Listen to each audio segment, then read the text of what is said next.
Halo, selamat malam. Dengan saya Muhammad Fikri Irwansyah. Kali ini saya akan menjelaskan mengenai Atlas atau Audit Tool and Link Archive System. Sebelumnya saya akan menjelaskan aplikasi audit berbasis Microsoft Excel yang dikembangkan oleh Pusat Pembinaan Profesi Keuangan atau P2PK bekerjasama dengan Institut Akuntan Publik Indonesia atau IAPI. Oke, sebelumnya saya akan menjelaskan dulu di sini. Pertama yang akan dilihat tuh karena ini saya udah isi dulu datanya. Untuk informasi status KKP sebelum diisi, di sini akan keluarnya masih 0%, dan di sini pun bakal akan keluar statusnya di sini jadi incomplete. Nah, kenapa ini saya udah ada jawaban komplitnya? Karena yang di sini saya udah isi untuk di sini untuk nama kantor akuntan publik ataupun nama klien di sini saya bikin sampel saja, jadi tidak terdaftar langsung dengan KAP atau nama PT tersebut. Nah, di sini ada yang titik 3 dan titik 2. Untuk titik 3 ini kita wajib isi secara manual. Nah, untuk titik 2 pun sama diisi secara manual. Tetapi untuk titik 1 ini kita diisi pada di dalam atlasnya tersebut.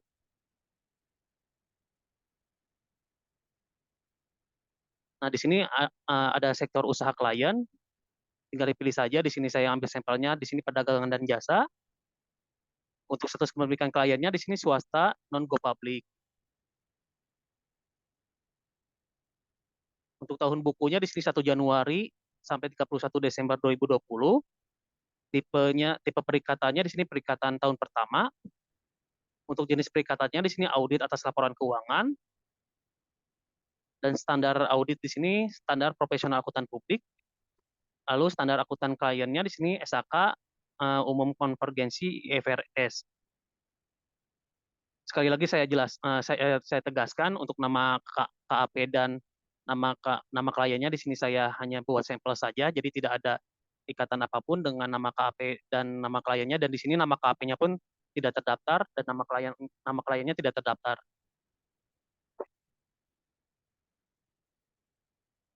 Dari situ di sini ada audit cycle.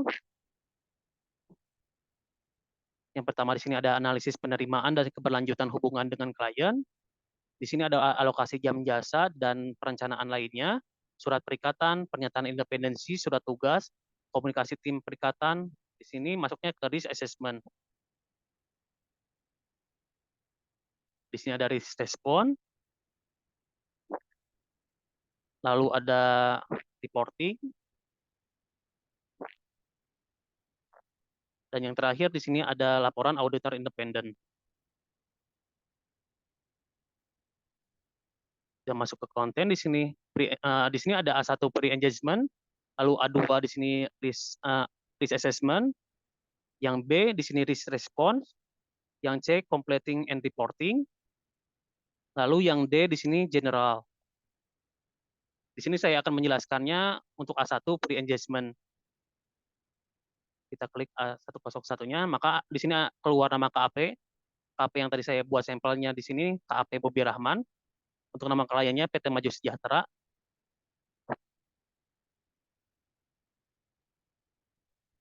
Nah, di sini tuh sebelumnya di sini sebelumnya di sini langsung ada kayak hasil analisisnya low, dan high. Yang tadi sudah saya isi di awal. Yang pertama ada jenis usaha kliennya, lalu status kepemilikan, dan standar akuntansi keuangan yang digunakan oleh klien. Nah, di sini ada pilih kriteria keuangan terdahulu.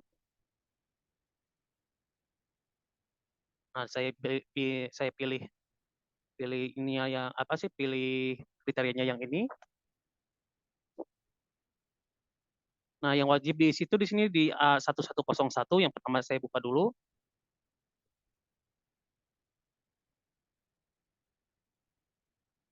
Nah, ini ada kuesioner yang harus diisi. Yang pertama ada apakah terdapat isu mengenai kelangsungan usaha yang tersaji. Yang poin A di sini pada catatan atas laporan keuangan sebelumnya, saya di sini hasil analisanya ya. Lalu pada opini auditor sebelumnya, saya isi di sini isinya tidak karena tidak ada salah saji. Lalu isu restrukturasi keuangan, lalu isu mengenai kerugian keberlanjutan, lalu isu mengenai penyajian kembali riset atas laporan keuangan, lalu apakah opini auditor periode lalu jika ada menyatakan opini selain wajar tanpa pengecualian. Saya di sini pilih opsinya ya, maka akan keluar status komplit.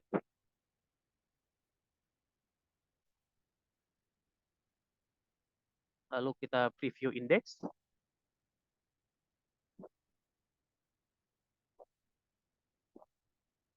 Preview indeks di sini kita isi yang kedua di sini integritas manajemen A1102.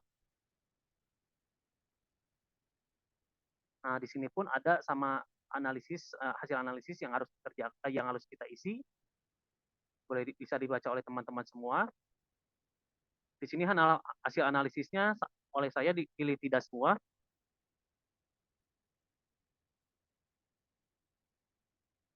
Dan ketika kuesionernya telah diisi, maka akan keluar terus KP di sini menjadi komplit. Kita previous index. Nah, di sini ada kompetensi, ketersediaan waktu, dan independensi personil KAP untuk menunjukkan tim perikatan A1103. Nah, di sini sebagai sampel saya masukkan pula nama teman-teman saya. Untuk nama KAP-nya yang tadi saya jelaskan tidak terdaftar di mana tidak terdaftar di KAP manapun karena ini sampel.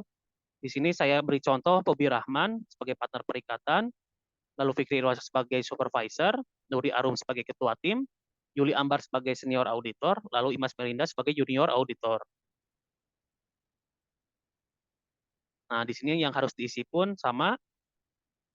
Di sini hasil memadai ini akan keluar oleh kita mengisi seperti pemahaman terkait entitas, lalu pemahaman standar audit, pemahaman peraturan relevan dengan klien, lalu pemahaman teknologi informasi yang relevan dengan klien, pemahaman standar akuntansi keuangan, lalu pemahaman kebijakan dan prosedur dalam KAP. Di sini saya masukkan memadai semua, maka keluar hasilnya di sini memadai. Dan pengalaman bidang audit, di sini pun saya masuki sebagai contoh, Bobi di sini 10 tahun, dan seterusnya. Nah, untuk di sini analisis ketersediaan waktu personil KAP terkait dengan rencana perikatan. Di sini ada ketersediaan waktu personil KAP. Di sini memadai karena kita telah mengisi kuesioner yang harus diisinya ini seperti ada cuti, resign, PHK, akhir masa kerja, perikatan lain dan lainnya. Kita di sini isi tidak semua. Nah, di ringkasan hasil analisis kompetensi dan ketersediaan waktu, untuk kompetensi kami di sini keluarnya memadai dan ketersediaan waktu pun sama memadai. Nah, sebelum ke preview index, kita masuk dulu di sini ke independensi. Nah, di sini pun ada kuesioner yang harus diisi di independensi personil KAP. Pertama ada pemahaman independensi, lalu ada mempunyai hubungan hutang piutang investasi pada klien. Di sini kami jawab tidak. Untuk mempunyai hubungan kerjasama dengan bisnis klien, kami di sini jawab tidak. Lalu memberikan jasa lainnya yang terdapat benturan kepentingan, kami di sini isi tidak. Lalu hubungan keluarga dengan pemilik diisi tidak. Lalu hubungan keluarga dengan manajemen kunci diisi tidak. Tetapi untuk pemahaman independensi, kami di sini diisi ya. Lalu keluar hasil analisis di sini memadai. Nah, di sini ringkasan kompetensi, ketersediaan waktu, dan independensi personil KAP. Kompetensi di sini hasilnya memadai, ketersediaan waktu memadai, independensi memadai. Lalu pilih sebagai tim perikatan, kami isi ya. Untuk inisial nama, kami isi inisial nama kami masing-masing. Lalu peran dalam tim, di sini diisi sesuai yang tadi sudah diisi di awal. Maka akan keluar status KAP-nya di sini menjadi komplit. Kita previous index.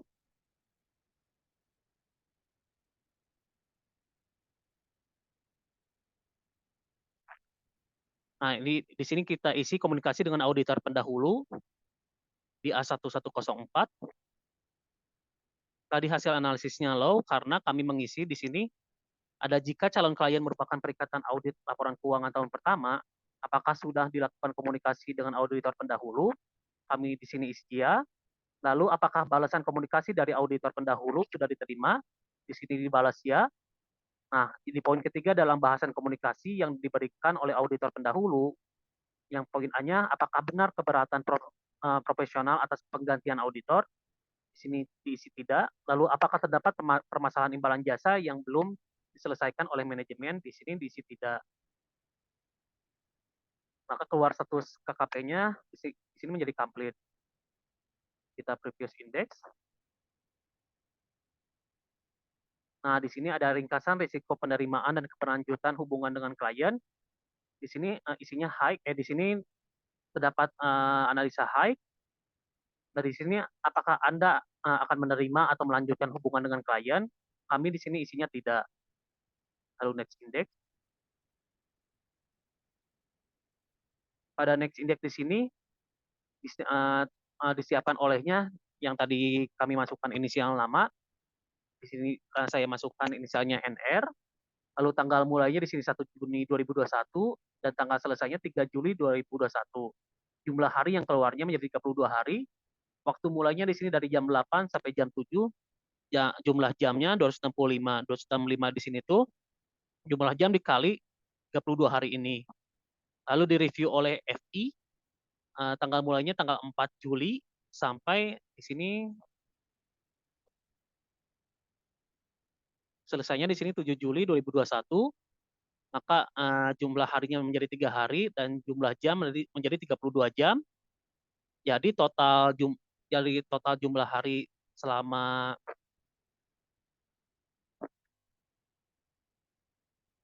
proses audit ini menjadi jumlah harinya di sini 35 hari, lalu total waktu 297 hari. Nah, di sini pun kami sudah masukkan untuk rencana jadwal pelaksanaan perikatan yang telah disepakati, di sini awal dan akhir, lalu jumlah hari. Nah, di sini ada jumlah libur 1 minggu, 28 ini tuh dikali dua dikali menjadi 4 minggu, jam istirahat di sini 1 jam, jumlah hari lain, jumlah libur lain, barangkali di kalender tersebut ada tanggal 1, ada 1 di tanggal merah, lalu kita isi di sini 1. Nah, jumlah hari efektifnya menjadi 23 hari, jumlah jam kerja efektif per hari 184.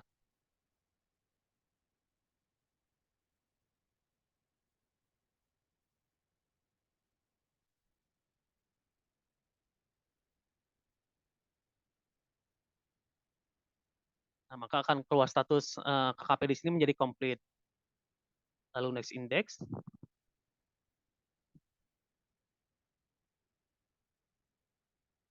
Nah, di sini kita pastikan dalam surat perikatan setidaknya tersaji. Di sini ada poin-poin seperti penanggalan surat, lalu penomoran surat, penjelasan tugas dan ruang lingkup audit, lalu persetujuan dan pengakuan tanggung jawab manajemen atas. Di sini ada poin-poinnya. Di sini kami isi hasil analisisnya ya semua.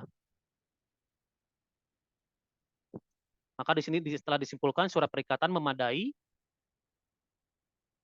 dan status KKP komplit. Next index. Di sini ada susunan tim perikatan bersumber dari A120 yang sudah tadi saya isi. Nah, di sini ada pastikan dalam surat tugas setidaknya tersaji. Yang poin pertama ada tujuan surat tugas sesuai nama klien, lalu penanggalan surat sesuai dengan tanggal perikatan, penomoran surat, nama tim perikatan sesuai dengan nama personil KAP yang dipilih, lalu periode pelaksanaan perikatan sesuai dengan rencana. Di sini saya isi ya semua hasil analisisnya. Nah, maka telah disimpulkan surat tugas memadai dan di sini status KKP menjadi komplit.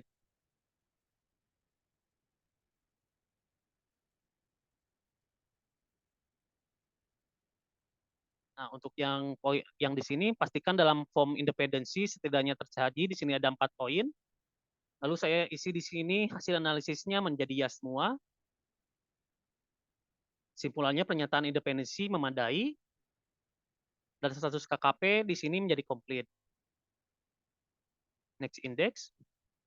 Nah, di sini ada checklist komunikasi antara tim perikatan. Ada kesepahaman tim perikatan, lalu ada konsultasi selama perikatan. Nah, di sini saya isi ya semua. Lalu dapat disimpulkan komunikasi memadai dan status KKP menjadi komplit.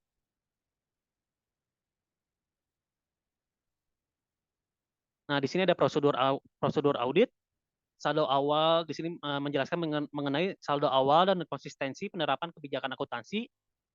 Di sini terdapat 5 poin seperti membaca laporan keuangan, lalu di sini melakukan review, di sini terdapat bukti audit.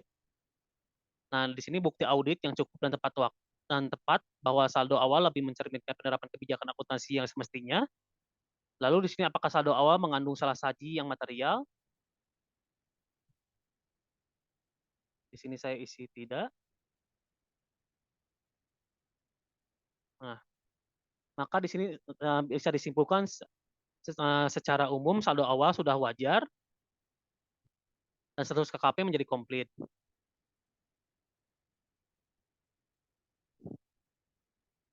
Nah, kita balik lagi di sini, maka bisa dilihat oleh teman-teman semua status KKP di sini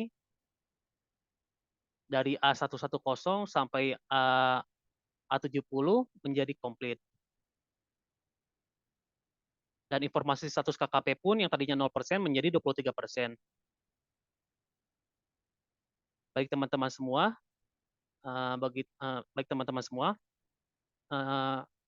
penjelasan Atlas ini saya cukupkan sampai sekian. Mohon maaf bila ada salah-salah kata. Terima kasih. Wassalamualaikum warahmatullahi wabarakatuh.